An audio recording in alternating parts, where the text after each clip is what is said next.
virtual, que es una síntesis donde se relacionan los contenidos de lógica. Es importante esta visión porque la lógica es una de las ciencias de la matemática que usamos muchísimo y nos ayuda mucho en la capacidad de razonamiento, no solamente para razonar, digamos, conceptos matemáticos, sino para razonamiento de la vida diaria en otras materias. Bueno, lo importante es que ustedes tengan en cuenta que la lógica estudia estos conceptos. Las proposiciones, y es proposición, no preposición, ¿está bien? Estudia las formas proposicionales y también los métodos de demostración. Bueno, proposición a veces es como decimos de alguna manera números. Dentro de la lógica, el concepto de proposición es como hablar dentro de la matemática de los números. ¿A qué se llama una proposición? Es una oración. Ustedes recuerden que siempre una oración tiene un sujeto y un predicado. Ese sujeto puede estar formado por uno o varios, igual que el mismo predicado también. Y el predicado lo reconocemos nosotros mediante un verbo. ¿Bien? Entonces, yo puedo decir que una oración es una proposición si puedo asignarle un valor de verdad. ¿Sí? Si yo no puedo decidir si es verdadera o falsa, no es una proposición. ¿Bien?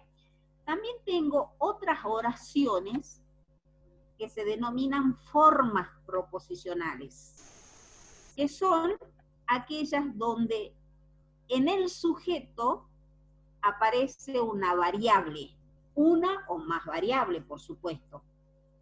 Y lo que yo puedo hacer es a las formas proposicionales transformarlas en proposiciones. ¿Cómo la transformo a las formas proposicionales en proposiciones? Hay dos caminos. Asignando un valor a la variable o cuantificando a la variable. ¿Sí? Cuantificando a la variable. ¿Y qué significa cuantificar? Yo la puedo cuantificar usando el cuantificador existencial, que se simboliza con una E al revés, y el cuantificador universal, que es para el todo, que es una A invertida. El existencial puede ser alguno, existe, el universal, todo, cualquiera, o a veces simplemente cuando yo digo los números, o cuando digo un número, quiere decir también que es un cuantificador universal. ¿Bien? Bueno, de alguna manera es importante saber reconocer las oraciones si son proposiciones o formas proposicionales. Yo para eso elegí de alguna manera en los ejercicios del trabajo práctico, que una de las consignas era, dadas las siguientes oraciones, que indiquemos cuáles son proposiciones simples, funciones proposicionales simples, o proposiciones compuestas, o funciones proposicionales compuestas, o ninguna de ellas. Porque también tenemos oraciones que no pueden ser ni proposiciones ni funciones proposicionales. Pero a nosotros dentro de la lógica nos interesan las proposiciones y las formas o funciones proposicionales. Bueno, por ejemplo decía, la oración es X es un número entero impar. Esa es la oración. Bien, esta oración, si ustedes observan, el verbo es. Yo digo, ¿quién es un número entero y además es impar? X. Acá esto es como el sujeto es una variable, porque no sé quién es X, va a ser una función proposicional. ¿Por qué digo que es una función proposicional compuesta? Porque esto estaría diciendo yo, X es un número entero, sería una oración. Y la otra oración sería X es un número impar.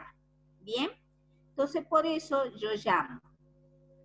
Como está formado por el sujeto X, generalmente a las formas proposicionales o funciones proposicionales las simbolizamos con una letra minúscula. Y dentro de un paréntesis a la variable, que en este caso es X. Entonces digo P de X, X es un número entero. Y Q de X, X es un número impar. Esta oración simbólicamente sería P de X y Q de X. En este caso, el I es una de las operaciones lógicas, ¿bien? Entonces, es un conectivo lógico que forma o que determina la conjunción. En este caso, esta oración es una función proposicional compuesta que se denomina conjunción. ¿Bien? Ahora, yo tengo también otra oración que dice, algunos números enteros son impares. Fíjense ustedes que acá me parece la palabra algunos. Y la palabra algunos, bien, tengo que analizarla porque acá mi predicado sería son impares. Yo me hago la pregunta, ¿quiénes son impares? Algunos números enteros. O sea que el sujeto va a ser números enteros. Pero este sujeto está cuantificado. ¿Por quién está cuantificado? Por algunos, que me indica que es un cuantificador existencial. Entonces, esta quizás de alguna manera, si me decía los números enteros son impares, ¿sí? Iba a ser una función proposicional. Pero como está cuantificada por el cuantificador existencial, ya se transformó en una proposición simple. ¿Y por qué digo yo de que es una proposición? Porque ¿es cierto que algunos números enteros son impares? Sí, porque los números enteros pueden ser pares o impares. Entonces yo ya puedo decir que esta oración es verdadera. Y si tiene un valor de verdad, va a ser una proposición, que en este caso sería una proposición simple. Si yo simbolizo, me quedaría X, llamo a los números enteros. P de X, X son impares. Pero simbólicamente esta oración sería existe X tal que P de X. Por más que yo represente como una forma proposicional, pero está cuantificada, se llama proposición, no función proposicional. ¿Estamos? Ahora voy a la otra oración. Dice, ningún número entero es impar. ¿Bien? Yo pregunto, ¿esta oración es verdadera o es falsa? Es falsa. ¿Bien? Porque tengo números enteros que son impares. Entonces, ¿cómo puedo asignarle una proposición, un valor de verdad? Esto va a ser una proposición simple. Pero he aquí que la palabra ningún o ninguno me está indicando un cuantificador. El ningún es equivalente a decir todos, no lo que sigue. ¿Está bien? Por eso aquí le pongo que ningún número entero es impar, es equivalente a decir todos los números enteros no son impares. ¿Bien? O sea, dicho de otra forma, ningún número entero es impar, es lo mismo, por eso digo que es equivalente a decir todos los números enteros no son impares. Si me piden simbolizar a esta oración, yo pondría X números enteros. P de X llamaría X son impares. Entonces, simbólicamente la oración ningún número entero es impar sería para todo X, no P de X. O sea, estoy diciendo que los números no son impares. Este simbolito significa negación de P de X. ¿Bien? Bueno, hasta allí se entiende o alguna duda en particular, así no avancemos y vamos aclarando esto. Profe, le hago una consulta. Sí. Una consulta. ¿No tiene un Power? Porque ¿Cómo? los chicos están preguntando si no tiene un PowerPoint, algo, porque puede compartir la imagen porque los chicos están preguntando eso. Y no se comparte ahí, no se ve lo que yo estoy No, haciendo. no se vio nada de lo que hizo usted. Ah, bueno, porque es que capaz Ahí la que... Mari le va a explicar cómo comparte, profe. Claro, yo pensaba de que no tenía nada. Ahí ponga, está en la compu, ¿no? Ajá, estoy en la compu. Bien, ahí abajo, en la parte de abajo de la compu dice, ahí están los iconos y dice compartir pantalla. Ahí. Ahí se ve ya. Sí. Bueno, no tengo problema de empezar de nuevo, ¿sí? ¿Está bien? Ahí está. Ah, bueno, bien. Yo me olvidé de compartir, perdón. Sí, yo disculpe que no le hice acordar. Sí. Bueno, bien. Entonces, en este caso, lo que yo les decía, volvemos de nuevo de cero. Yo les decía de que, como así uno generalmente dice en matemática, uno estudia los números, ¿sí? En álgebra estudia los polinomios. En lógica hay 3 temas fundamentales que estudiamos. ¿Cuáles son? El concepto de proposición, de forma proposicional y los métodos de demostración. ¿Bien? El lenguaje básico en lógica es hablar de proposición. ¿Pero qué es una proposición? Una proposición es una oración. Una oración que puedes tener generalmente un solo sujeto y un predicado, o varios sujetos o varios predicados, o la combinación. Pero lo importante es que yo de esta oración, con solo leer, puedo saber su valor de verdad. Puedo decir si es verdadera o es falsa. Cuando no puedo decidir si es verdadera o falsa, puede ser que sea una forma proposicional o ninguna de estas dos. ¿Sí? Por ejemplo, yo digo, 2 es un número entero par. Decir 2 es un número entero par es una proposición, porque yo sé que es cierto o no es cierto, ¿de acuerdo? Y como es una oración que yo puedo saber su valor de verdad, es una proposición. ¿Bien? Las formas proposicionales o funciones proposicionales son aquellas oraciones donde en el sujeto aparece una variable, ¿sí? Una o más variables. Entonces, como si yo hubiera dicho X es un número entero par, y bueno, y no sé, me van a decir ustedes, ¿será o no será? Porque depende cuánto valga X. Bueno, justamente aquellas oraciones donde en el sujeto hay una variable es una forma proposicional y no tiene un valor de verdad. Pero otras oraciones como decir auxilio o socorro o qué hora es, son oraciones ya sean interrogatorias o exclamativas, que no son ninguna de estas, ni proposiciones ni formas proposicionales.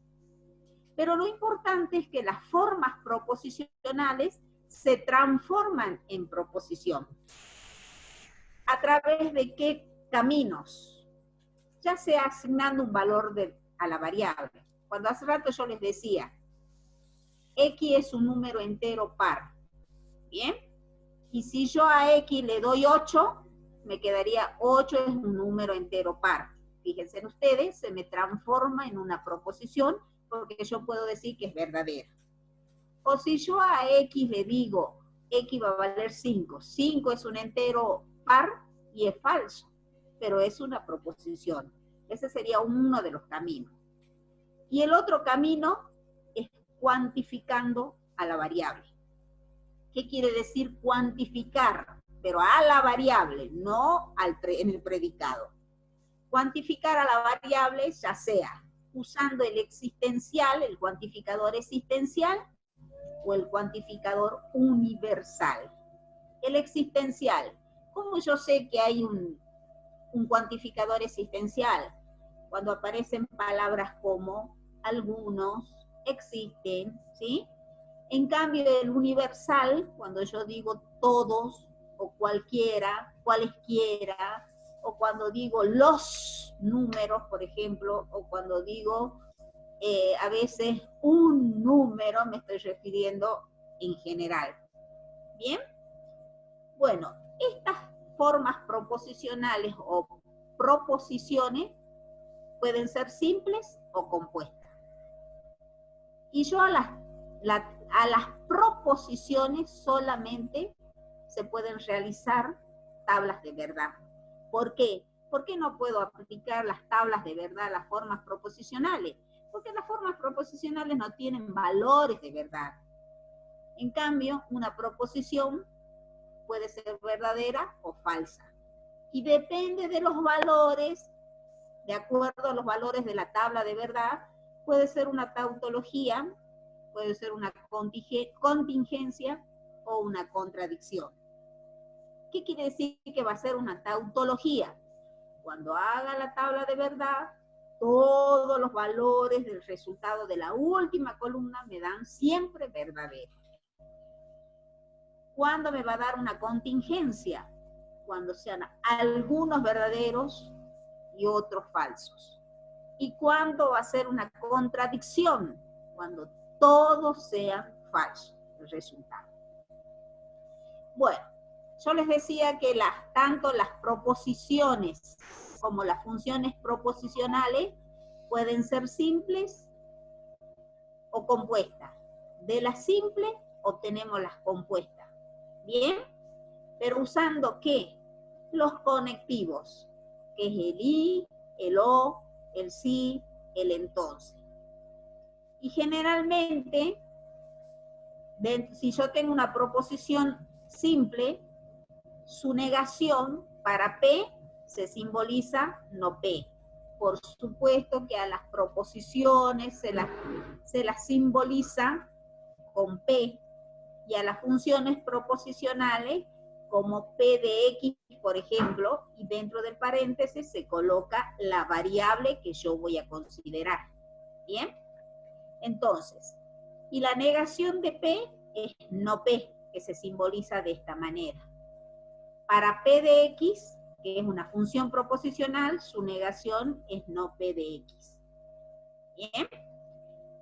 Y si yo tengo la negación de un para todo X, P de X, es equivalente. La negación del para todo es el existe. Y la negación de P de X es no P de X. Y de igual manera, cuando yo tengo la negación de existe X tal que P de X, sería para todo X, no P de X. ¿Bien? Bueno, estos conectivos, ¿qué nos permiten? Nos permiten las operaciones lógicas, que son la conjunción, la disyunción, la implicación y la doble implicación. Ahora vamos a ver ejemplos de práctica. ¿Bien? A ver, vamos a compartir. Como a ver, vamos.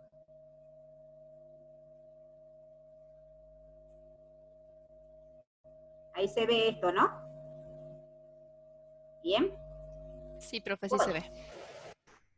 Estos son ejercicios del trabajo práctico que seguramente ya lo han realizado, pero por las dudas ya han quedado algunas cuestiones. La consigna era que indiquemos si son proposiciones o funciones proposicionales, la clasifiquemos, simples o compuestas, que escribamos simbólicamente y que determinemos el valor de verdad cuando sea posible. La primera oración dice, X es un número entero e impar. ¿Bien? Entonces, mi sujeto es X. ¿Por qué puedo decir que el sujeto? Porque normalmente, acuérdense ustedes, cuando tenían oraciones, lo primero que identificábamos era el verbo. ¿Bien?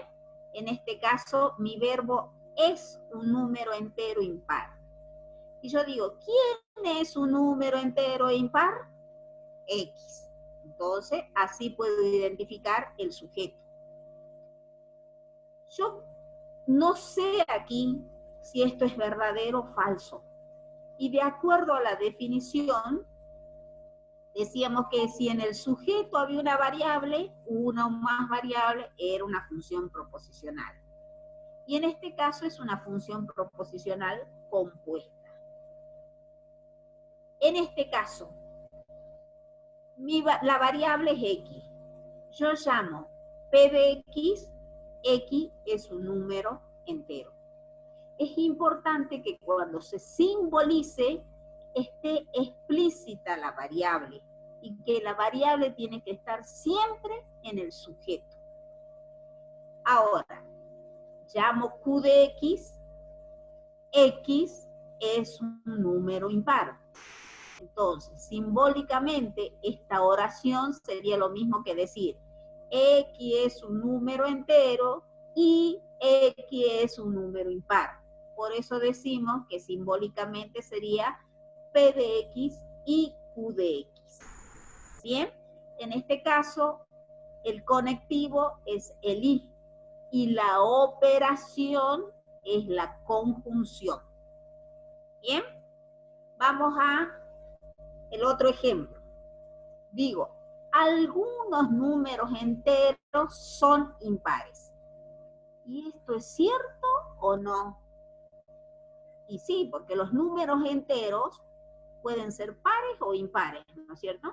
Que algunos números enteros sean impares, y es cierto.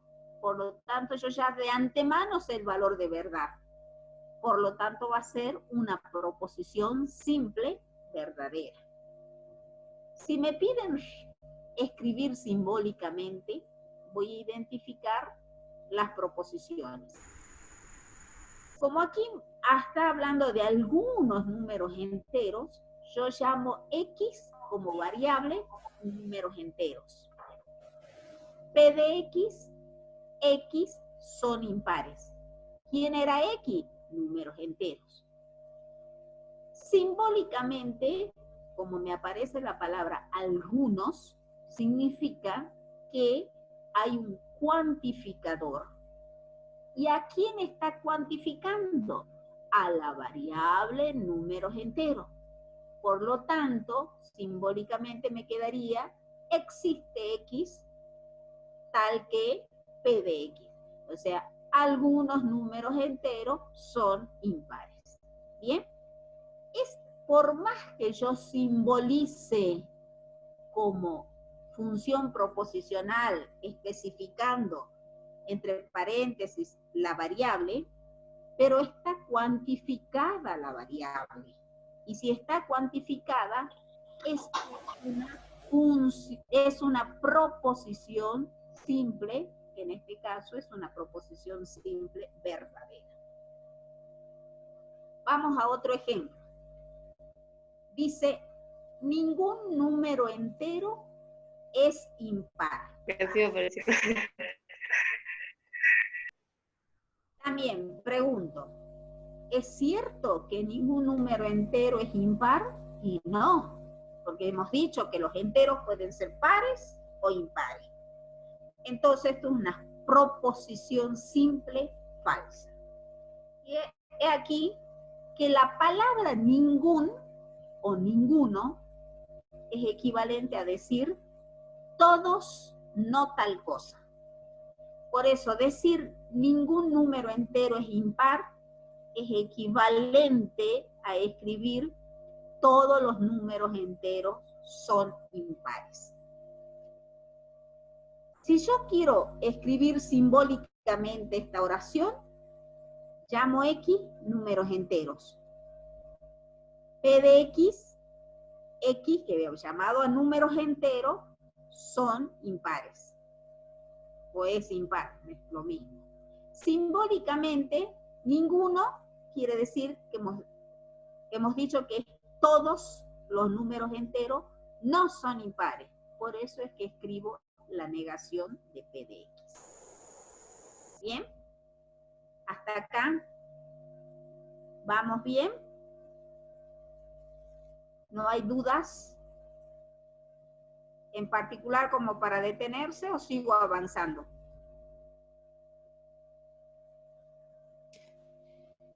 Va bien, dice que siga. Ah, bueno. Bien, bien. Bueno, vamos a otro ejemplo que dice, todos los alumnos, aprobarán matemática 1 si estudian los conceptos, si estudian para aprender los conceptos. ¿Bien? En este caso, y bueno, ustedes me dirán, ¿cómo yo sé si esto es cierto o no? Bueno, si estudiamos los conceptos, seguro que van a aprobar la materia, ¿sí? Bueno, es una proposición compuesta. ¿Bien? ¿De quién estoy hablando aquí? Estoy hablando de los alumnos, por eso llamo X alumno. P de X va a ser X estudian para aprender los conceptos. Pero acá es importante de que ustedes tengan, porque aquí hay dos verbos. Uno de los verbos es estudian, ¿bien? Estudian y el otro verbo es aprobarán, ¿bien? Entonces cuando yo digo, ¿quiénes estudian para aprender los conceptos? Los alumnos. ¿Quiénes aprobarán matemática 1? Los alumnos. En ambas oraciones aparece el mismo sujeto, que serían alumnos. Por eso es que yo llamo P de X, que serían alumnos, estudian para aprender los conceptos. Y Q de X serían los alumnos aprobarán matemática 1. Pero acá estoy en presencia de una implicación. ¿Por qué me doy cuenta que hay una implicación? En una implicación hay un antecedente y un consecuente. ¿Bien? Entonces, el antecedente es como dice, todo lo que antecede, lo que precede, y el consecuente es la consecuencia, lo que va a suceder, la conclusión en función de lo que nosotros hemos considerado como antecedente.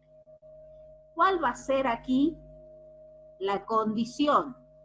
Que estudien, si estudian para aprender los conceptos. ¿Y cuál es la conclusión o la consecuencia? Que aprobarán matemática 1. ¿Bien? Entonces, en este caso, yo digo, El cuantificador, que es todos, en este caso, hay un cuantificador universal. Y como ambas oraciones están con el mismo sujeto, entonces digo, para todo X, el antecedente va a ser que estudien para aprender los conceptos P de X, entonces aprobarán matemática 1, Q de X. ¿Bien? ¿Estamos hasta allí? Ahí dice si podría repetir, dice una de las chicas. Y Belén dice, profe, ¿cómo sé, a ver, cómo sé qué proposición es? Ajá, bien, bien. Bueno, ahora me voy a un poquito más adelante. Después vamos a volver a esto. ¿Sí? En una implicación, yo hablo de un antecedente y de un consecuente. Antecedente, como bien lo indica su nombre, la condición para que ocurra Q. Q es la consecuencia, lo que va a suceder después si previamente ha ocurrido P. Por eso es que el antecedente se denomina hipótesis y el consecuente se denomina tesis. Yo creo que hay palabras que yo me voy a dar cuenta que no importa en qué orden aparezcan, pero que yo me voy a dar cuenta que hay una implicación. Si aparecen, sí, entonces, cómo, por consiguiente, por, luego, pues, puesto que, se sigue que, por lo tanto, todas estas palabras me dan idea que hay una implicación. ¿Sí? Cualquiera de estas. Pero ¿cómo me doy cuenta cuál es el antecedente? Palabras que pueden aparecer antes de una oración y lo que sigue a esta palabra va a ser el antecedente. Si aparece sí, tal cosa, lo que sigue, esa tal cosa, va a ser el antecedente. Si me dijeran cómo tal cosa, esa tal cosa va a ser el antecedente. Por el antecedente. Pues lo que sigue va a ser el antecedente. Puesto que lo que sigue es el antecedente. Ya que lo que sigue esa oración es el antecedente. En tanto que lo que sigue esa palabra va a ser el antecedente. O cuando diga cuando tal cosa, lo que sigue va a ser el antecedente. Y hay palabras que preceden al consecuente.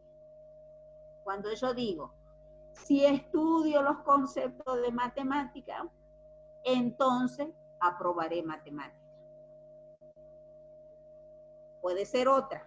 Si estudio los conceptos de matemática, por consiguiente aprobaré. O sea, palabras que pueden darme idea que cuál va a ser el consecuente son entonces, por consiguiente, luego, se sigue que, por lo tanto, por esto, solo si, en consecuencia. ¿Bien? Volvamos de nuevo a la oración que habíamos estado viendo, ¿se acuerdan? Cuando decía, todos los alumnos aprobarán matemáticas si estudian para aprender los conceptos. ¿Yo cómo me doy cuenta de que estoy en presencia de una implicación? Simplemente por el sí. Y habíamos dicho que el sí era una palabra que precede al antecedente. Por eso yo voy a decir que el antecedente va a ser X, que habíamos dicho alumnos, estudian para aprender los conceptos. ¿Sí? O sea, la condición es que estudien para aprender los conceptos. Eso va a ser el antecedente. Y la consecuencia ¿qué va a ser? O consecuente, que los alumnos van a aprobar matemática 1. Por eso es que simbólicamente va a ser para todo X, P de X, entonces Q de X. No es que siempre el antecedente les va a aparecer a ustedes como en la primera oración. No, no, no. Puede aparecer al último, como en este caso. ¿Bien? Fíjense en ustedes. Si yo escribo, todos los alumnos aprobarán matemática 1, puesto que estudian para aprender los conceptos, también es lo mismo. En vez de decir sí, digo puesto que. Si yo digo todos los alumnos aprobarán matemática, ya que estudian para aprender los conceptos, el ya que es la condición para que ocurra que aprueben matemática 1. Si digo yo, cuando todos los alumnos estudien para aprender los conceptos, en consecuencia aprobarán matemática 1. Por lo tanto, puedo decir, todos los alumnos aprobarán matemática 1 si estudian para aprender los conceptos. O puedo decir, solo si todos los alumnos aprobarán matemática 1 cuando estudien para aprender los conceptos. Fíjense todas las formas en que yo puedo escribir esta oración para poder, digamos, de alguna manera decir exactamente lo mismo. ¿Bien? ¿Está bien?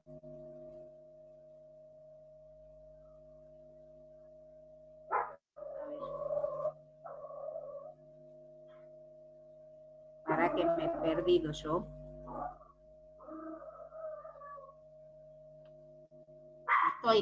Bueno, ¿alguna duda hasta allí?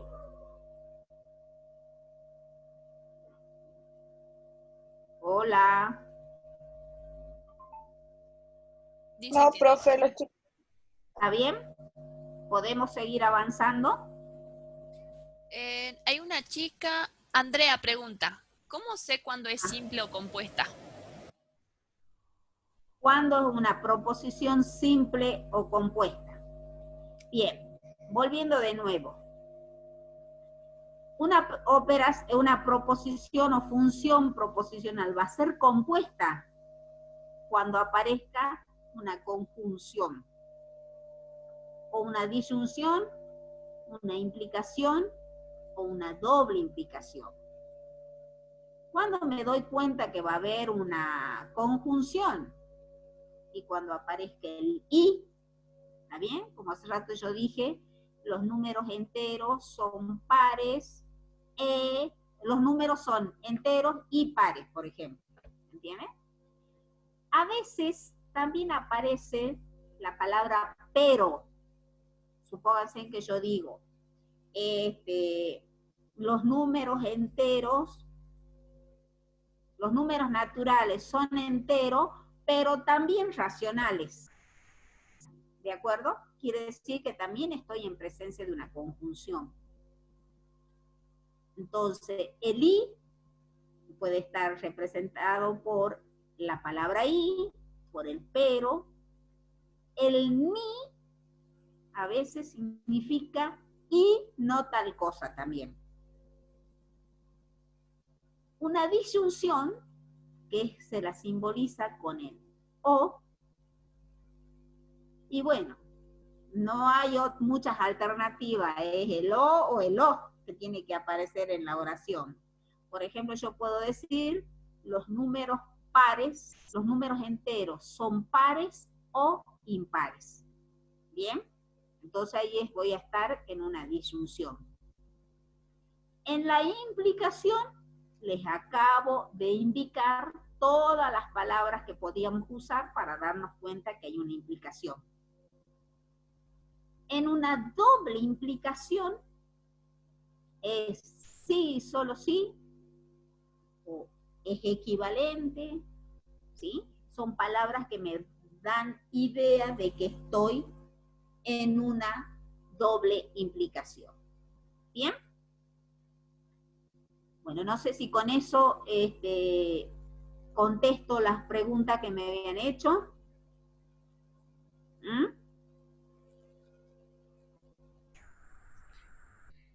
Sí, profe, así dice. Bueno, bien.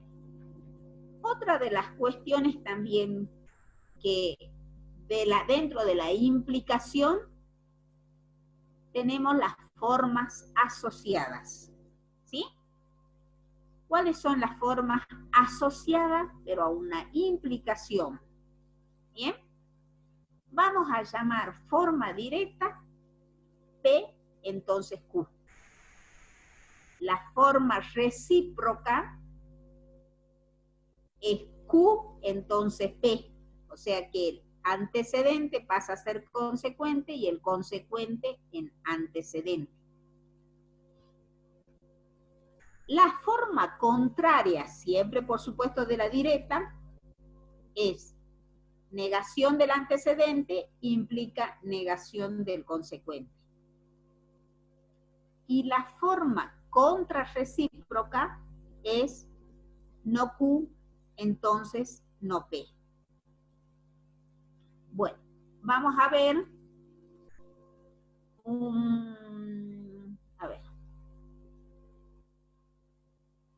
acá. Vamos a ver las implicaciones asociadas y las negaciones. Bueno, yo hice acá este gráfico como para ver que entendamos mejor. La forma directa siempre ustedes tienen que considerar cuál es la forma directa. Generalmente es la implicación dada, a menos que me digan que esa representa la forma contrarrecíproca, por ejemplo, o que represente la forma contraria. La forma directa es P, entonces Q. Y la forma contrarrecíproca es no Q, entonces no P. Y estas dos son equivalentes. La forma directa es equivalente a la forma contrarrecíproca. ¿Qué quiere decir? Que el valor de verdad de la forma directa va a ser el mismo valor de verdad de las formas contrarrecíprocas. Y estas formas, directa y contrarrecíproca, después lo usamos muchísimo cuando veamos los métodos de demostración, ¿sí? Entonces, esto es importante que ustedes tengan en cuenta. Después tengo la forma recíproca de la directa, que es Q, entonces P. Y la forma contraria de la directa es no P, entonces no Q. Estas dos últimas también son equivalentes entre sí. Son equivalentes, quiere decir que el valor de verdad de la forma recíproca es el mismo de la forma contraria. ¿Bien?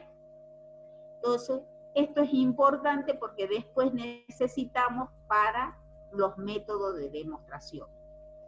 Bueno, vamos a seguir trabajando con el ejercicio, con el ejemplo que habíamos visto de la forma directa. Me tomo un vasito de agua, la veo a la Romy con ventilador y a mí me hace frío.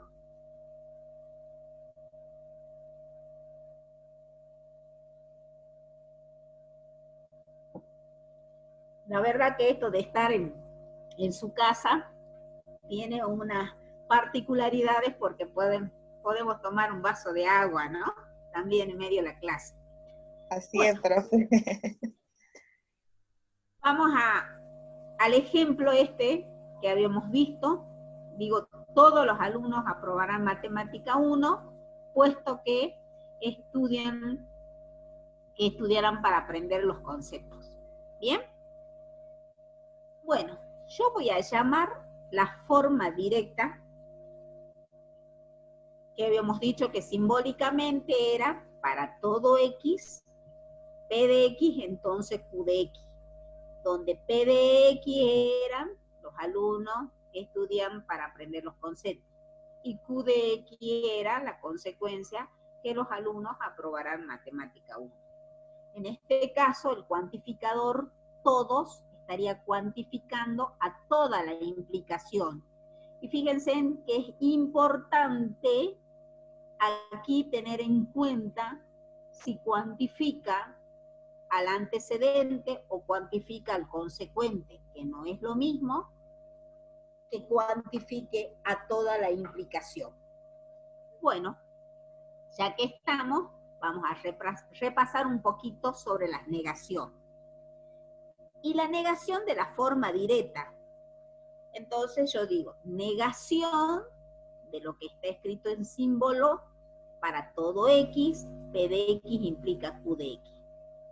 Bueno, yo acá tengo la negación del para todo, hemos dicho que es el existe. Y ahora tengo que hacer la negación de una implicación.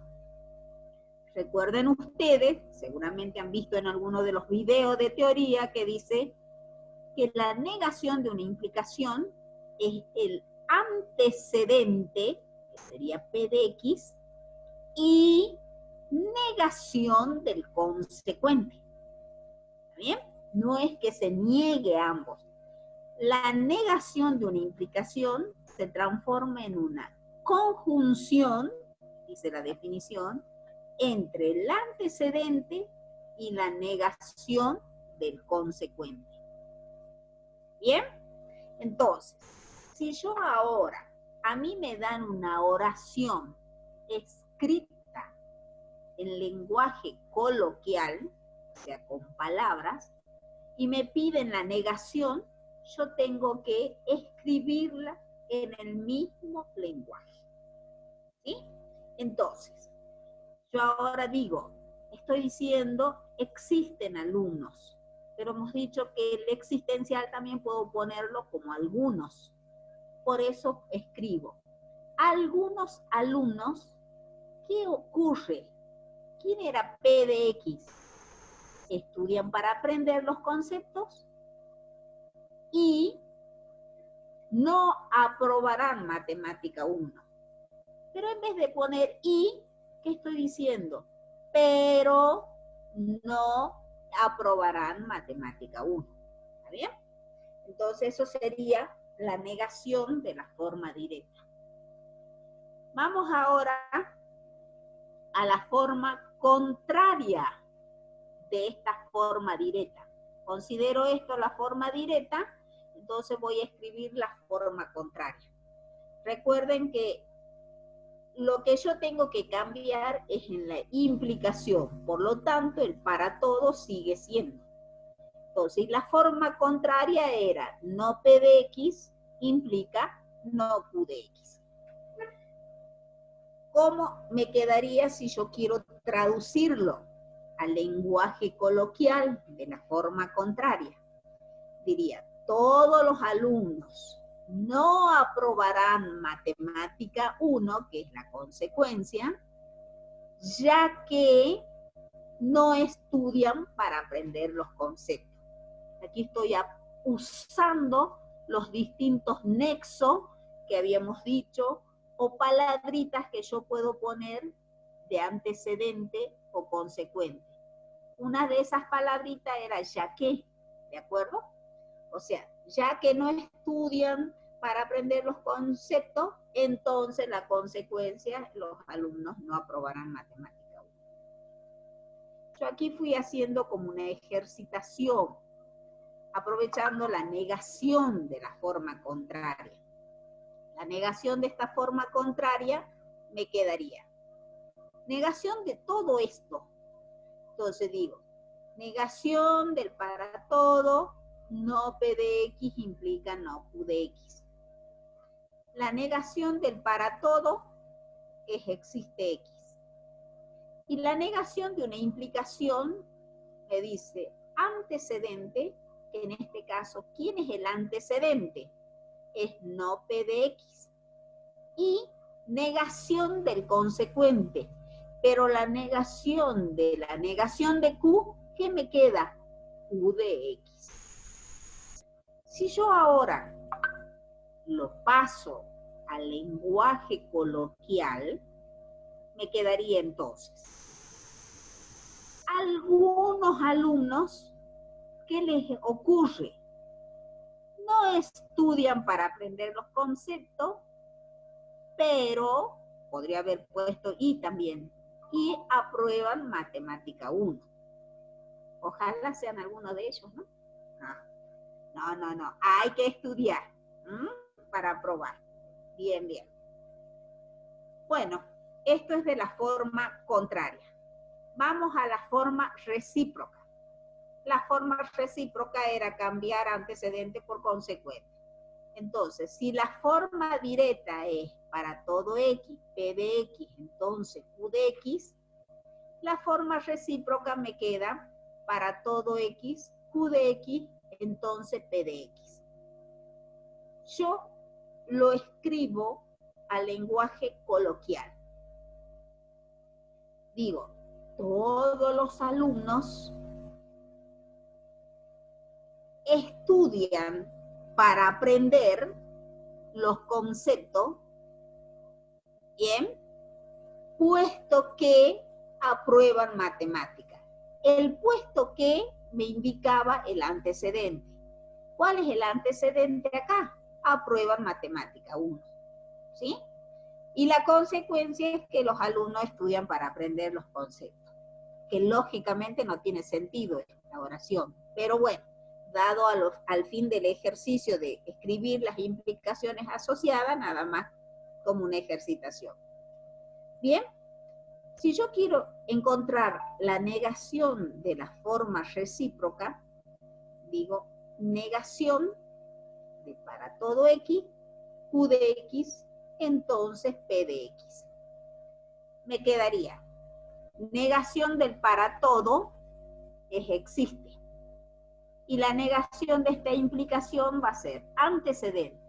¿Quién es el antecedente aquí? Q de x. Y negación del consecuente. Mi consecuente es p de x. Entonces digo negación de p de x.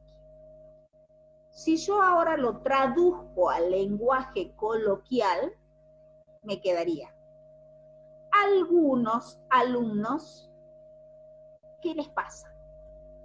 Aprobarán matemática 1, pero no estudian para aprender los conceptos. ¿Bien? Entonces, dirán, algunos alumnos aprobarán matemática, pero no estudian para aprender los conceptos. Si se da ese caso en ustedes, bueno, ha sido casualidad. ¿Sí? Hay que estudiar, sigo insistiendo. Vamos ahora a la forma contrarrecíproca. La forma contrarrecíproca era negación del consecuente implica negación del antecedente. Entonces nos quedaría para todo x, no q de x implica no p de x. Entonces, si yo quiero hacer la negación de esto, lo escribiría de esta manera. Digo, la negación del para todo sería existe. Y la negación de la implicación sería antecedente. ¿Quién es el antecedente en este caso? No q de x. ¿Quién es el consecuente? No p de x. Pero como es antecedente y negación del consecuente, pero la negación de p de x me quedaría p de x. Si yo traduzco al lenguaje común, me quedaría. Algunos alumnos no aprobarán matemática 1, pero estudian para aprender los conceptos. ¿Sí? Eso nos quedaría. Esto es más creíble, ¿no es cierto? Que a muchos casos nos dicen, yo estudié todo, pero sin embargo no apruebo. Pero bueno, habrá que ver cuál es la calidad de ese aprendizaje. ¿Bien? Bueno. ¿Duditas hasta acá?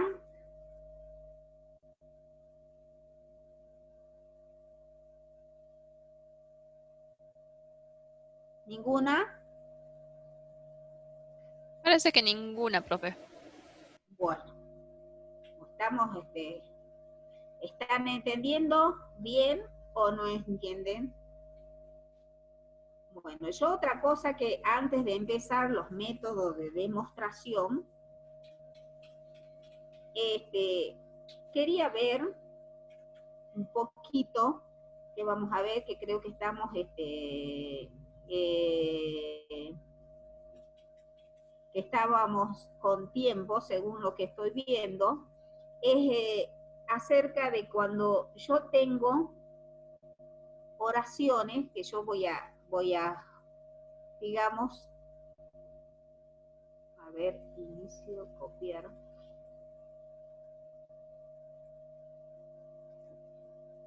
Por ejemplo, yo acá decía que el antecedente es P de X y el consecuente es Q de X. ¿Bien? Puede ser que yo tenga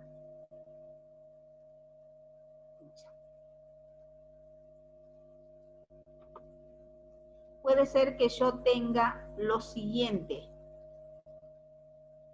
que solo el antecedente esté con el cuantificador para todo. O puedo tener lo siguiente, que el cuantificador exclusivamente esté en el consecuente. ¿Bien? ¿Qué problemas puede ocurrir cuando yo tenga la negación? ¿Bien? Yo dije, vamos a copiar de acá, así no perdamos tiempo.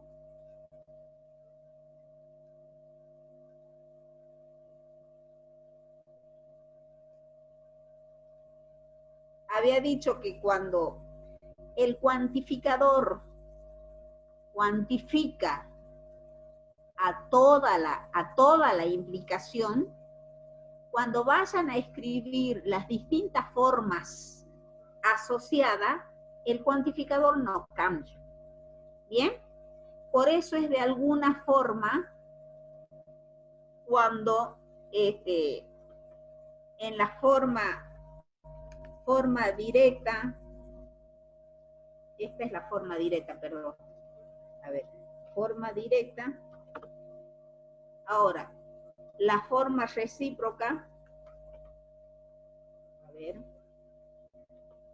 La forma contraria y la forma contrarrecíproca. Yo las voy a copiar y lo que quería hacerles ver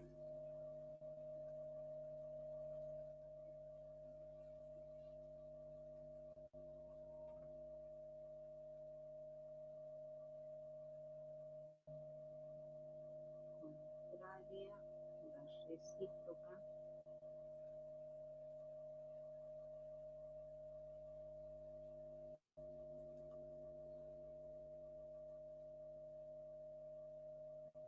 Perdón, esto es forma, creo que estoy copiando mal. La forma directa, la forma contraria, copiar, forma contraria,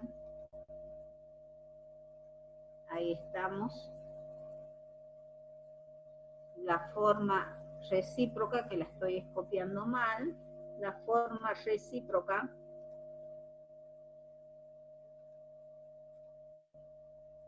y la forma contrarrecíproca.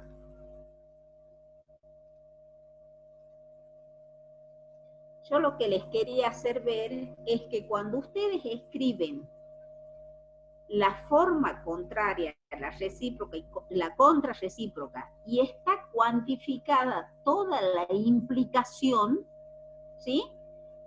Cuando van a encontrar las formas asociadas, el cuantificador no cambia, ¿sí? No cambia porque sigue cuantificando a toda la implicación. Pero, ¿qué pasa si yo tengo ahora mi forma directa? Es la siguiente. Bien, fíjense en ustedes que en este caso, acá no está el cuantificador cuantificando a todo, ¿sí? Sino está cuantificando al antecedente. Entonces, eso es importante que tengan en cuenta. Entonces, ¿cómo voy a encontrar yo las otras formas? Vamos a ir copiando acá para tener, pero voy a ir corrigiendo. La forma contraria, habíamos dicho que era negación de esto, pero como yo está el para todo, entonces, ¿qué me quedaría acá? Me quedaría la negación del para todo, es el existe. Vamos a ver, insertar, ecuación.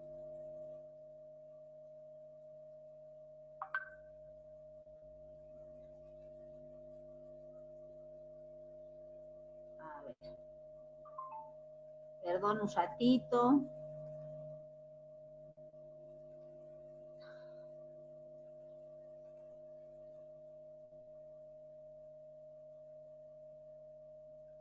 Es la... Bueno, que tengo el cuantificador. Que no sé cómo hacer para que me aparezca que me está tapando.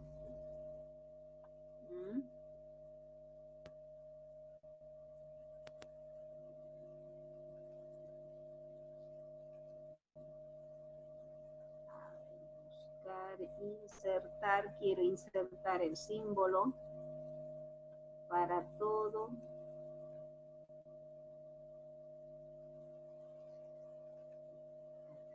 El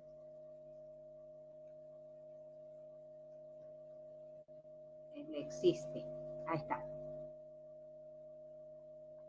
Bien. Bueno. Inicio, copiar, entonces, acá estaba. Entonces lo que yo les decía acá, volviendo, si la forma directa es para todo X, P de X, mi antecedente es para todo X, P de X, y el consecuente es Q de X. La forma contraria, como es negar el antecedente, me quedaría, existe X, no P de X, implica no Q de X. Cuando voy a la forma recíproca, me quedaría entonces consecuente, que sería mi antecedente, implica antecedente, que sería para todo X, P de X. Y la forma contrarrecíproca, en este caso, yo digo, negación del consecuente, no Q de X, implica negación del antecedente. Pero mi antecedente, copiar, es para todo X, P de X. Por lo tanto, la negación del para todo me quedaría, existe X, no P de X. En ese caso, cuando vayan a escribir las distintas formas, ¿sí? Es importante que tengan en cuenta cuál es el antecedente. Por ejemplo, en este caso, mi antecedente sería todo esto, para todo X, P de X. ¿Bien? El cuantificador está cuantificando solo al antecedente. Y el consecuente simplemente Q de X. Por eso, cuando escriban la forma contraria, tengo que negar mi antecedente. Por eso es que cambia, existe X, no P de X. En cambio, en los casos anteriores, el cuantificador cuantificaba toda la implicación. Por eso es que no se hacía el cambio. ¿Bien? Vamos a este caso. Fíjense en ustedes, si yo tengo que la forma directa está dada por esto. ¿Quién es mi antecedente? Es P de X. Y el consecuente en este caso sería para todo X, Q de X. ¿Quién está cuantificado? Está cuantificado el consecuente. Entonces, si nosotros vamos a encontrar la forma contraria, ustedes saben que es negación del antecedente. Entonces, yo voy a copiar, voy a poner.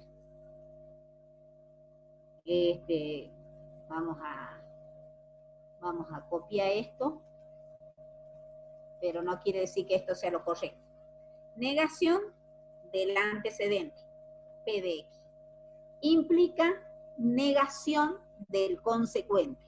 La negación del para todo sería existe, negación de Q de X. ¿Está bien? De esa manera me quedaría, fíjense en ustedes, que solamente estoy negando el antecedente y negando el consecuente, pero el consecuente es todo esto. Si voy a la forma recíproca, y la forma recíproca, ¿quién es?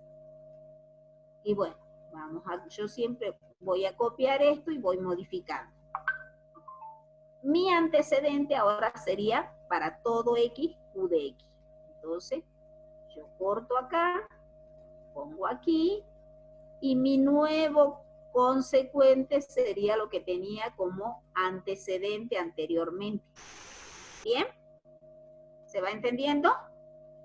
Y si quiero yo la forma contrarrecíproca, por supuesto, va a ser negación de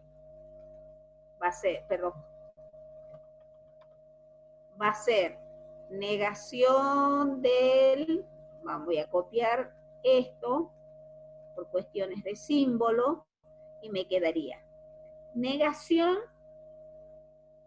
del consecuente. Copiar, digo negación, pegar, negación de Q de X, ya vamos a repasar nuevamente, implica cortar, negación del antecedente. Cortar, pegar. Bien. Antecedente era P de X. Consecuente era para todo X, Q de X. Como la forma contrarrecíproca se niega el consecuente y va a ser mi nuevo antecedente, por eso escribo existe X, no Q de X. Implica negación del antecedente, negación de P de X. ¿Bien? Entonces, con esto, ¿qué quiero decirle? Que es importante que ustedes tengan identificado claramente cuál va a ser el antecedente y cuál es el consecuente en cualquier implicación. Por ejemplo, en este caso, el cuantificador cuantificaba a toda la implicación, mientras que en este caso, el cuantificador solamente era para el antecedente. Y en este otro caso, el cuantificador solo era para el consecuente. ¿Bien? ¿Estamos hasta ahí? ¿No hay dudas? ¿Se aclaró con esto? Bueno, vamos ahora a los métodos de demostración. Pero, ¿se ve ahí, Mariana? Sí, sí se ve, profe. Bueno, yo lo que les quería era recordar de alguna manera, dentro de los métodos de demostración, si queremos validar, o sea, validar, ¿qué quiere decir? Creo que consignas como decir si son verdaderas o falsas y justificar son consignas clave en matemática, pero que nos cuesta muchísimo a ustedes. Entonces, cuando digo, queremos validar un enunciado, si el enunciado es verdadero y está cuantificado universalmente, se tiene que demostrar. Si el enunciado es verdadero, pero está cuantificado existencialmente, se verifica. O sea, con un ejemplo. Y si el enunciado es falso y está cuantificado, se refuta. Entonces, refuta, ¿qué quiere decir? Dar un contraejemplo.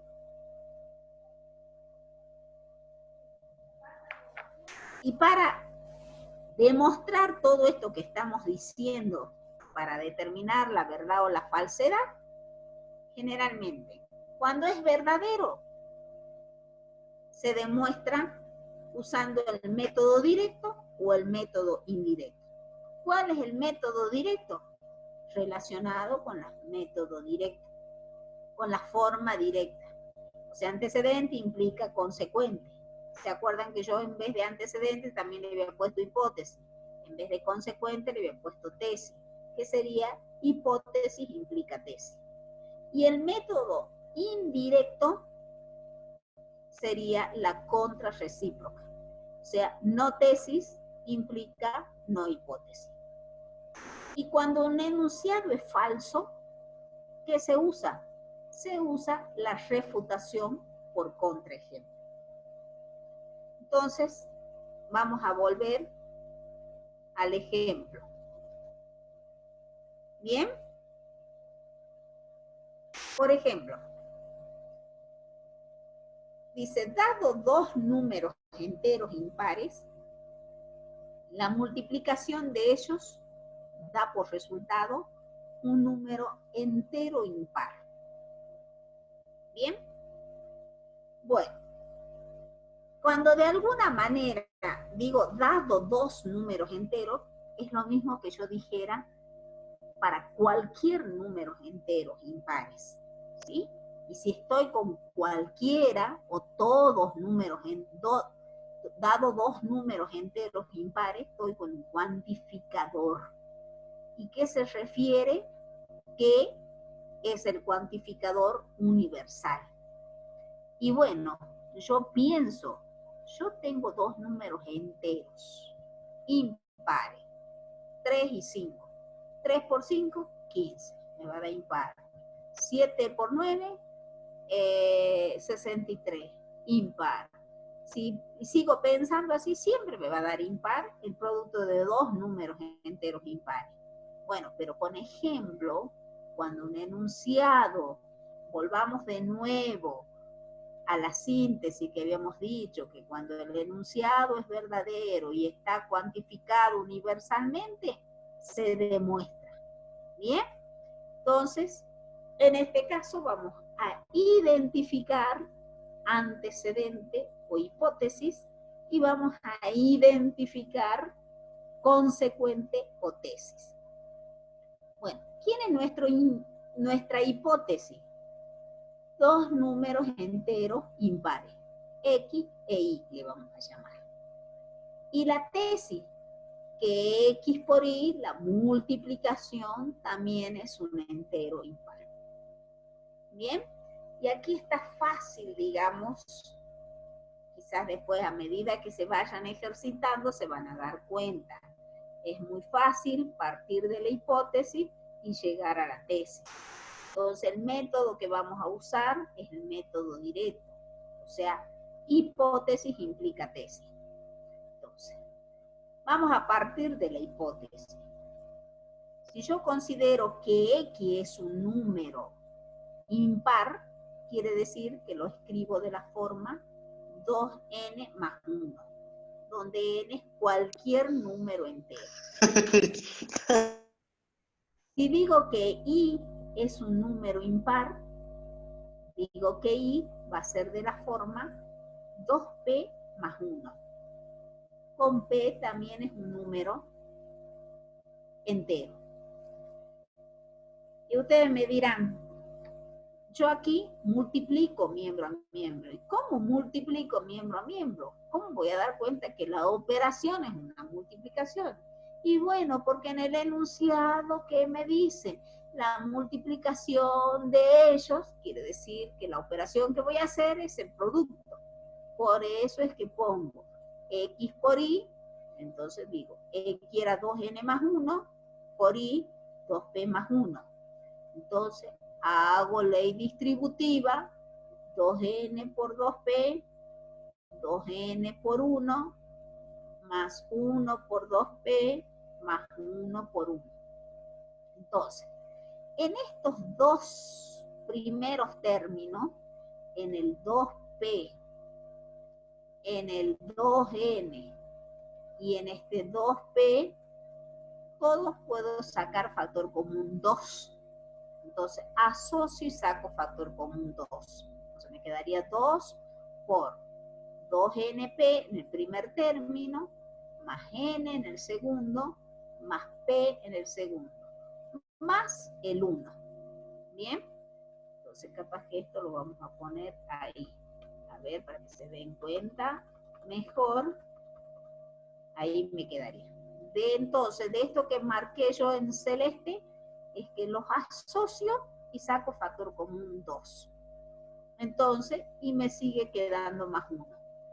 Ahora, n es un número entero, p es un entero, el producto de dos enteros me da un entero, si lo multiplico por 2 sigue siendo entero, si le sumo otro entero me va a dar otro entero, si le sumo p, que es otro entero, también me va a seguir dando otro entero.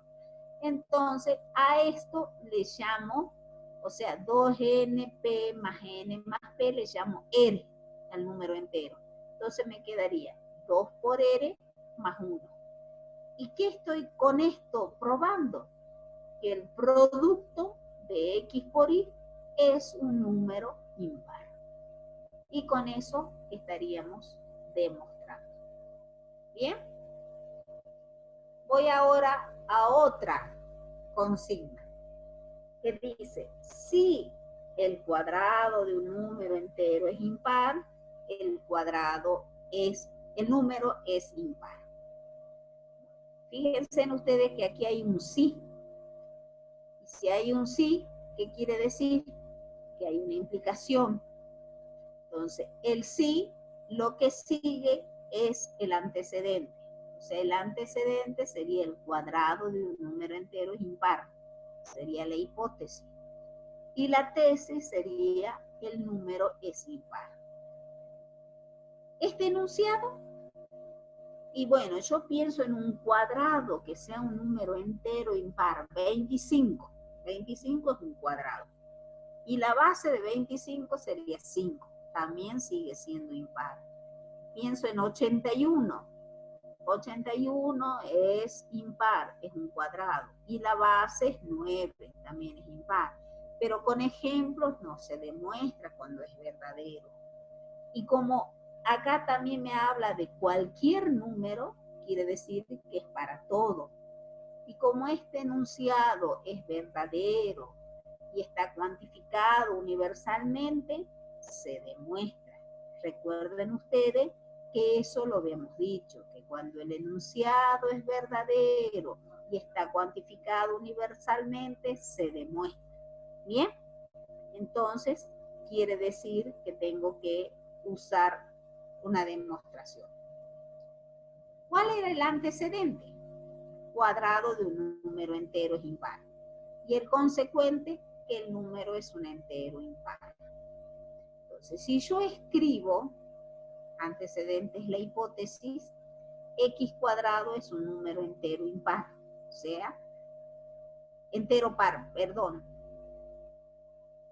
Es un entero impar, perdón, aquí me corrijo.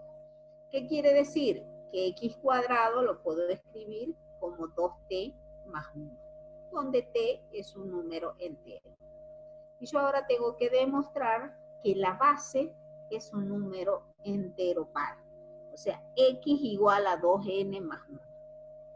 Fíjense en ustedes, si yo parto de la hipótesis usando el método directo, tendría que sacar la raíz cuadrada. Pero yo no tengo ninguna propiedad que me diga que la raíz cuadrada de un número impar va a ser impar. Entonces, por eso es que voy a usar el método indirecto, es decir, la contrarrecíproca. ¿Por qué uso la recíproca? Porque de esa manera me va a resultar mucho más fácil la demostración. ¿Sí? Entonces. Aparte yo me caí. ¿Sí? Bueno, entonces, ¿cuál va a ser la contrarrecíproca? Mi contrarrecíproca va a ser, mi nueva hipótesis va a ser la negación del consecuente. ¿Cuál es? Si el consecuente era el número es un entero impar, quiere decir que mi consecuente va a ser la negación de eso. Quiere decir que el número no es entero impar. Si no es entero impar, ¿qué va a ser? Es un entero par. Por eso digo que me quedaría, si un número es par, entonces su cuadrado es par. Quiere decir que ahora parto de la hipótesis x igual a 2n. Multiplico por sí mismo para poner x al cuadrado. X por x va a ser 2n por 2n. Entonces, x por x cuadrado, es igual 2n por 2n es 4n cuadrado. Que es lo mismo que escribir 2 al 4, lo puedo poner como 2 por 2n cuadrado. Y 2n cuadrado llamo t. Entonces, de esa manera me queda que x cuadrado es 2 por t. Y si es 2 por algo, quiere decir que es un número par. Entonces, con eso estoy demostrando que x cuadrado es un número par. Yo en realidad demuestro que la contrarrecíproca es verdadera. ¿Se acuerdan hace rato que dijimos que la contrarrecíproca era equivalente en valor de verdad a la directa? Entonces, si la contrarrecíproca es verdadera, la directa también lo va a ser. ¿Sí? Y de esa forma hemos demostrado. Ahora vamos a ver otro ejemplo. Decimos, el cubo de un número es par si el número es par. Acomodando un poquito, sería lo mismo que decir, si un número es impar, entonces su cubo es par. ¿Bien? Bueno, yo pienso, a ver, esta expresión, si un número es impar, 3 al cubo, ¿qué me queda? Me queda 27. ¿Eso es verdadero? No, es falso. Entonces, como el enunciado es falso, ¿qué quiere decir? Y está cuantificado, porque acá no sé de qué número se trata. Quiere decir que para cualquier número. Entonces, está el cuantificador para todo, y ustedes se podrán acordar que decía que se refuta cuando es falso y está cuantificado. En este caso, está cuantificado universalmente. Entonces, ¿qué significa refutar? Buscar un ejemplo donde no se cumple. Por ejemplo, x igual a 5. X al cubo, 125, que es impar y no par. ¿Sí? ¿Está bien? Entonces, decimos que el enunciado es falso. Con eso estaríamos probando la falsedad de este enunciado. Vamos ahora a otro ejemplo. Dice, existen números enteros negativos x que cumplen que su cuadrado es, vamos a hacer más grande, que su cuadrado es mayor o igual a 2. Bueno, esto efectivamente es verdadero, porque hay números que cumplen que su cuadrado es mayor o igual que 2. Negativos, ¿sí? ¿Está bien? Entonces, efectivamente, como volviendo de nuevo a la síntesis que yo había puesto, que si el la oración es verdadera y está cuantificada existencialmente, hemos dicho que se verifica. ¿Qué significa verificar? Verificar en este caso es buscar un ejemplo que con eso estamos probando que por lo menos existe, ¿sí? Tomamos x igual a menos 5. Menos 5 al cuadrado es mayor o igual que 2, porque menos 5 al cuadrado me queda 25. Y efectivamente 25 es mayor que 2.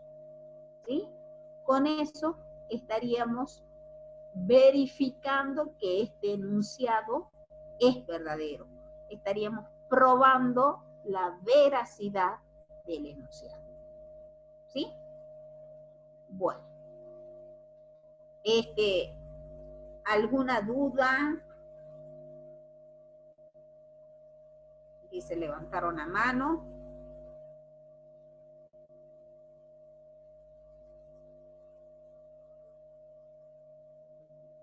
Chicos, aquellos que tengan alguna duda, lo pueden escribir en el chat, por favor.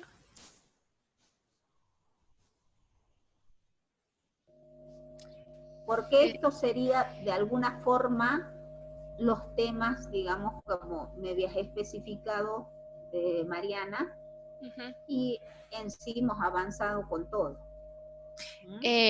Profe, ahí Natalia pregunta que no entendió lo del método indirecto. Bien, bien, bien. Volvemos de nuevo al método indirecto. Bien.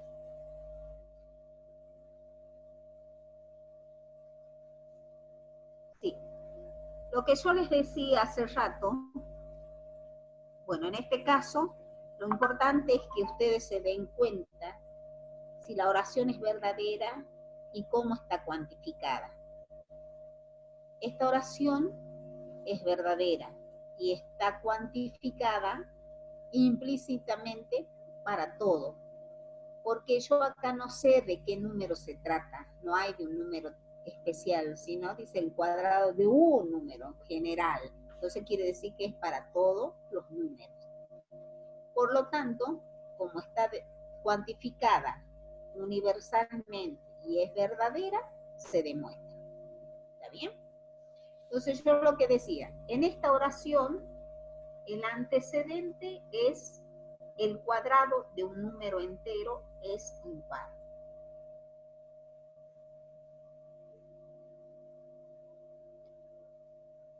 Y el consecuente es el número es un entero impar.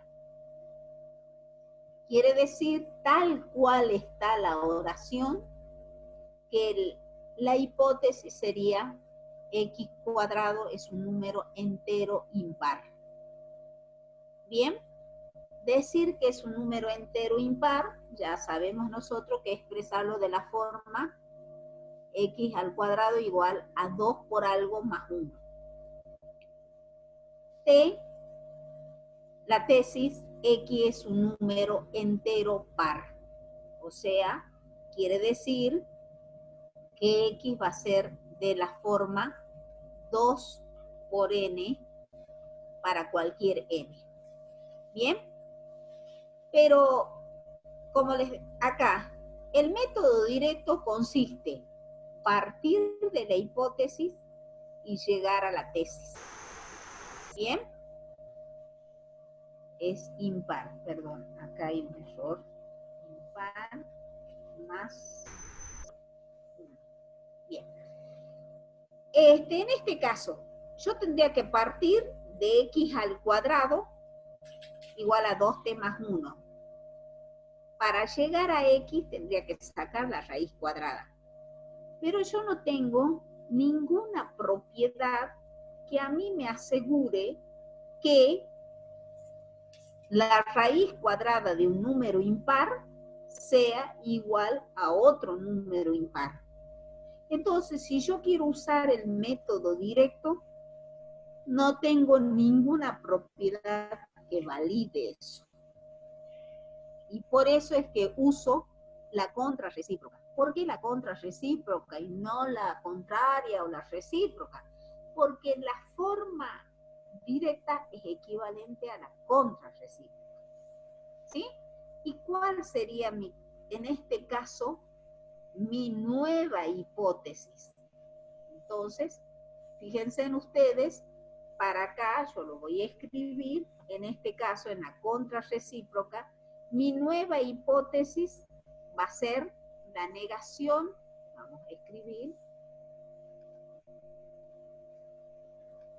ya los acomodo. Yo tendría que decir, si la hipótesis era x cuadrado es un número entero impar, y la tesis de la directa x es un número entero impar, la contrarrecíproca sería la negación de la tesis, sería mi nueva hipótesis, o sea, decir que x es un número entero par. Porque si yo digo lo contrario de par, quiere decir que x es 2n.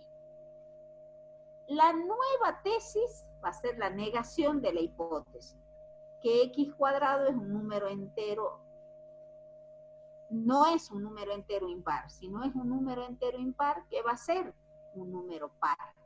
Entonces, por eso es que escribo que x es un número entero par.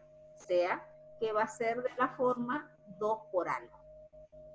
Por eso, para la demostración, yo voy a partir de la hipótesis. O sea, que x es igual a 2n. Como x al cuadrado significa multiplicar por sí mismo, o sea, x por x, entonces por eso es que pongo 2n por 2n. ¿Está bien? X por x cuadrado, 2n por 2n sería 4n cuadrado. ¿Está bien? Entonces, al 4 lo puedo escribir como 2 por 2n cuadrado. Y asocio este 2n cuadrado, que lo llamo t, porque n es un número entero. Si lo elevo al cuadrado, sigue siendo entero. Si lo multiplico por 2, sigue siendo entero. Entonces me quedaría 2 por t. Y 2 por algo siempre es la expresión de un número par. Por eso es que digo que el cuadrado de x es un número par. ¿Y qué he demostrado? He demostrado que la contrarrecíproca es verdadera. Y como sabemos que la contrarrecíproca con la forma directa también son equivalentes, tienen el mismo valor de verdad, decir que la contrarrecíproca es verdadera es lo mismo que decir que la directa es verdadera. Y con esto estaríamos demostrando que esta oración es cierta, se cumple. Bien. No sé si quedó dudas. Milagros pregunta, que no entiende un temita. Si tengo en una proposición todos, no solo niega a la proposición, pero si tengo no todos, niega al cuantificador, pregunta. Si tengo la oración, Si tengo en una proposición todos, la palabra todos, no solo niega a la proposición, pero si tengo no todos, niega al cuantificador. bueno, y depende del cuantificador, si dónde está. Si el cuantificador está, si yo digo no todos los números son pares, ¿está bien? Lo que yo quiero que les quede claro, que decir no todos no es lo mismo que decir todos no. Bien. ¿Está bien? ¿De acuerdo? Cuando yo digo todos, no todos los números enteros son pares, estaría lo mismo que diciendo ningún número entero es par. ¿Está bien? Uh-huh. O sea, sí, eso que es nada, importante, creo que... Sí. Más que nada, Milagro ahí pregunta nuevamente, la diferencia entre no todos y todos no. Bien, bien, bien. Ya vamos a ver un ejemplo. ¿Está bien? Ujú. Todos no, punto suspensivo, es equivalente a decir ninguno. ¿Bien? Todos no es equivalente a decir ninguno. En cambio, no todos es equivalente a decir algunos. ¿Bien? No todos es equivalente a decir simplemente algunos. ¿Bien? Por ejemplo, yo digo todos los, o de pronto digo, a ver, ningún número entero es par. ¿Está bien? Esto es exactamente lo mismo que decir todos los números enteros no son pares. ¿De acuerdo? De acuerdo. Estoy diciendo todos no tal cosa. ¿De acuerdo? En cambio, si yo digo ahora la oración, no todos los números enteros son pares. ¿Bien? Decir no todos los números enteros son pares es lo mismo que decir que algunos, ¿está bien?, de los números enteros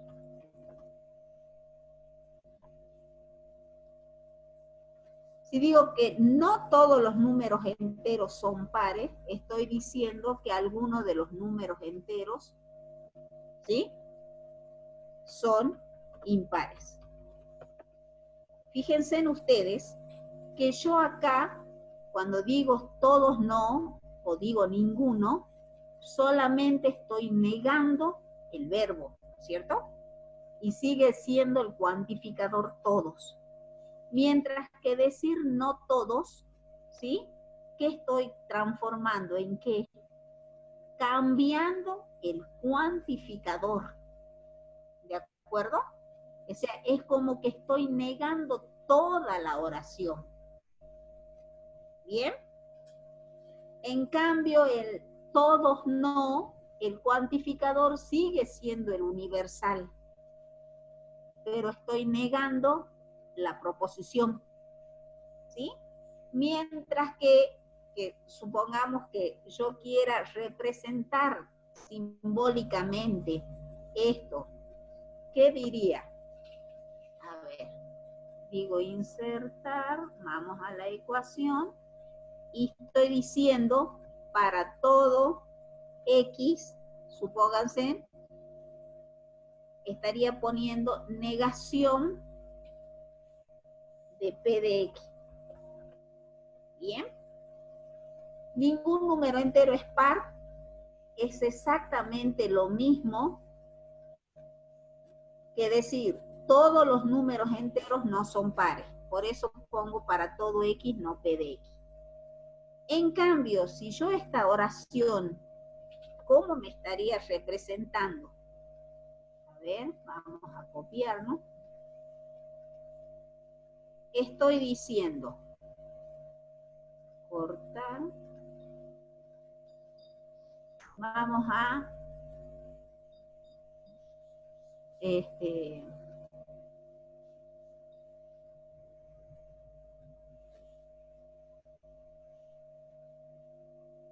Por ejemplo, estoy diciendo no, todos los números para todo X son pares. ¿Está bien? Por eso digo, negación de para todo X, P de X. ¿Y esto es equivalente a qué?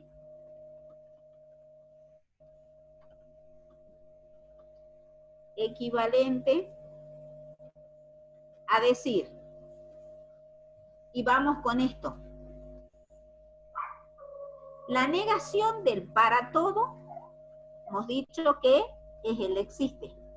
Por eso es que cambio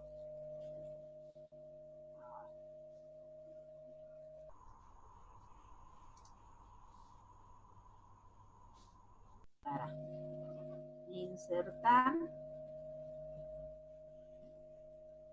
diseño existe. La negación del para todo es existe. Y la negación del P de X es no P de X. Entonces, ahí se cambia el cuantificador, porque estoy negando a toda la oración. ¿Sí? ¿De acuerdo?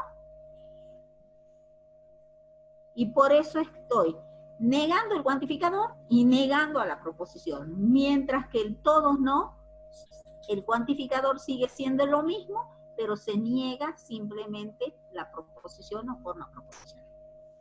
¿Bien? Ahí Natalia consulta, profe.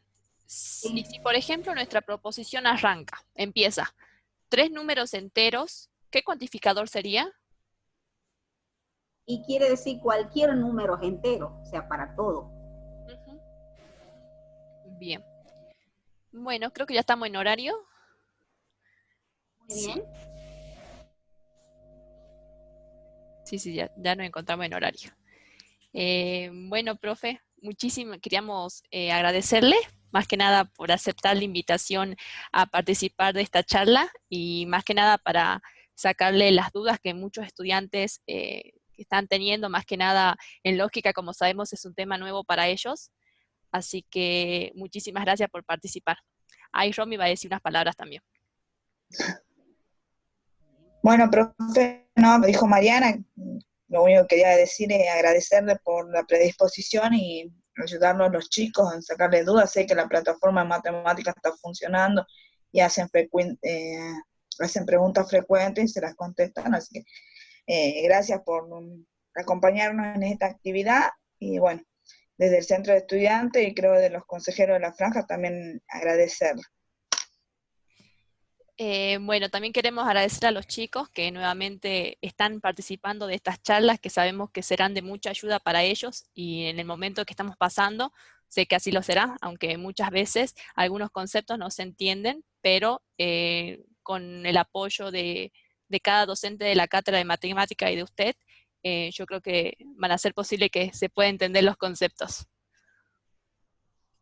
Bueno, sí, a total disposición, creo, de todos los docentes, estamos dispuestos a aclarar las dudas y bueno, y cualquier consulta cuando se vea que hay un tema general, dispuestas a atender las dudas que tengan, ¿sí?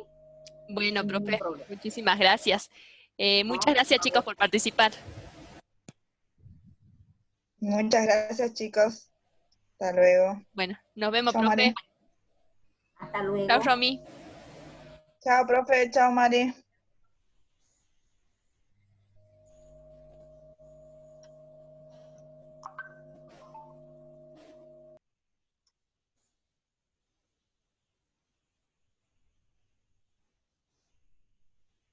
¿Va a haber otra clase?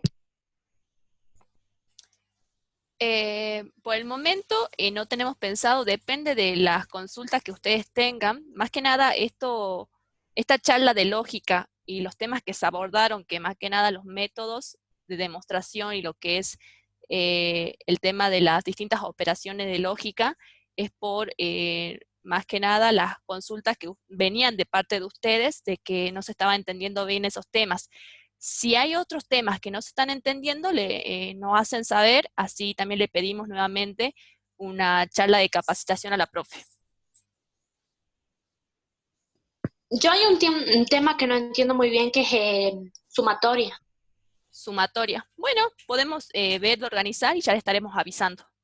De igual manera, mándenme el mensajito o manden mensaje a los grupos de WhatsApp para que nosotros sepamos que los temas que no se están entendiendo bien. Sabemos, digamos, sabemos que por este medio hay muchos temas de matemática que no se pueden entender de forma virtual, sí o sí se necesita de una forma presencial, pero bueno, trataremos de hacerlo lo mejor para ustedes.